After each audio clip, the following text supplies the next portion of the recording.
Welcome to our channel Future Stenographers. Ready for the dictation? 10 seconds,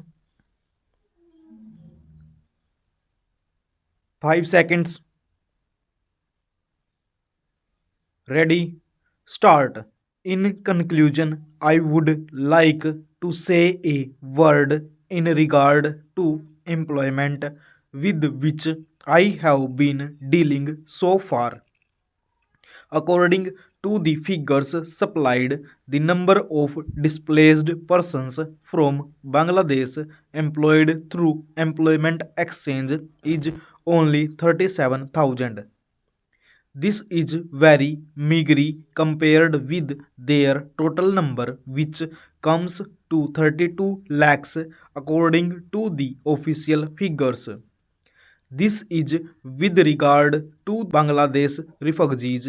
The number of displaced persons from Pakistan employed through employment exchanges is not very encouraging, but still it is 75,000. I would urge upon the Honorable Minister to take this into consideration and see that something is done to find employment for these people. Of course, there is some expenditure incurred on general education and vocational training, but when we look at the number of persons who have been given vocational training, we find that the number already trained and under training is only 17,000. This figure also seems to be very small considering the magnitude of the problem before us. Some programs of general improvement have been undertaken by the government of West Bengal by way of setting up new industries, etc. These programs should be looked into and put into operation with a view to giving more employment to these displaced persons.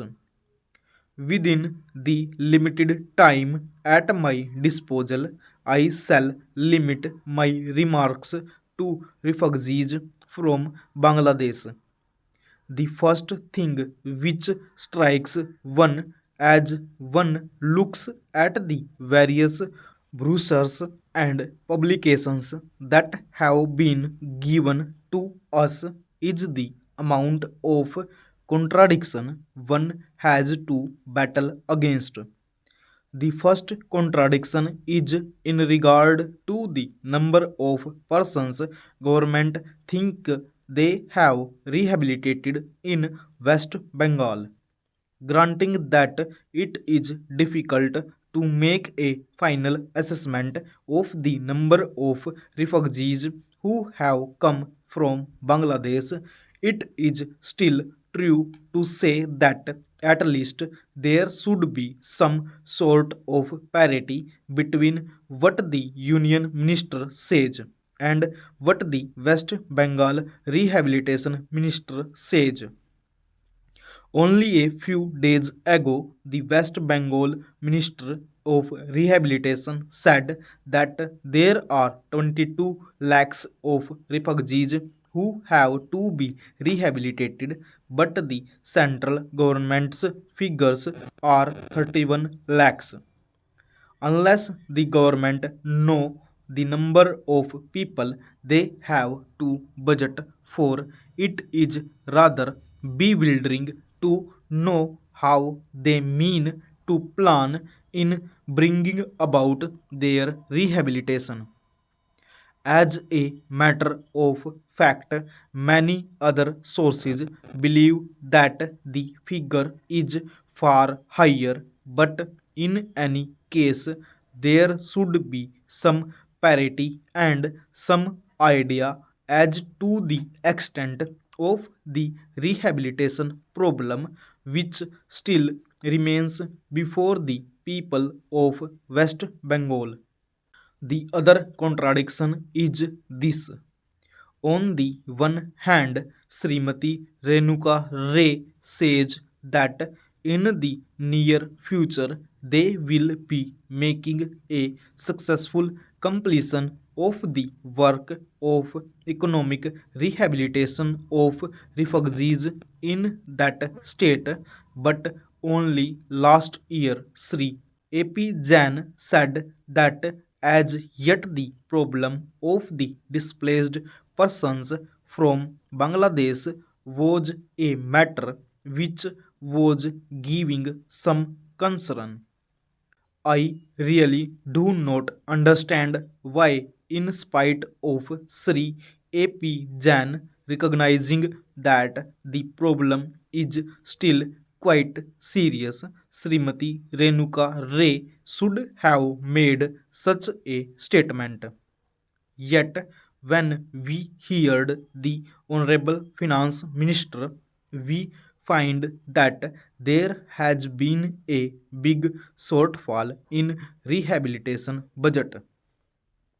I think that if the fact finding committee's report had been published, the assessment that we have rehabilitated about 50% of the people of Bangladesh who came over as displaced persons would have become quite clear in regard to its incorrectness.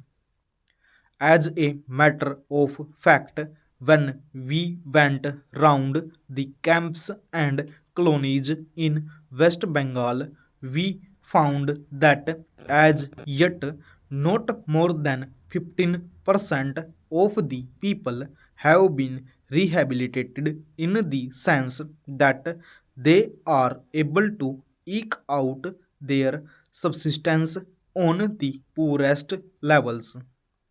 It is not more than 15%, and I think the figures of the fact finding committee are still lower.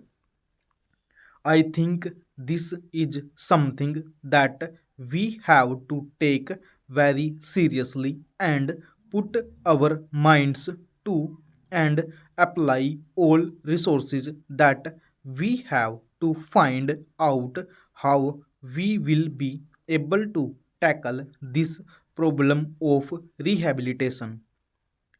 Now, coming to the question of relief, I feel that until we are able to give really proper rehabilitation, we cannot withdraw relief. It is no use arguing whether relief leads to lethargy and moral slackness. Unless our rehabilitation policies are fruitful, have we any right to starve the people to death? As a matter of fact, Sri A.P. Jain may know that in West Bengal the incidence of tuberculosis amongst the refugee population is very high. Only a small percentage of them is catered for by the medical relief given by the Directorate of Rehabilitation. If I am to tell you the tragic fate of the refugees in West Bengal, I would refer you to a report which appeared in February 1954. Full stop.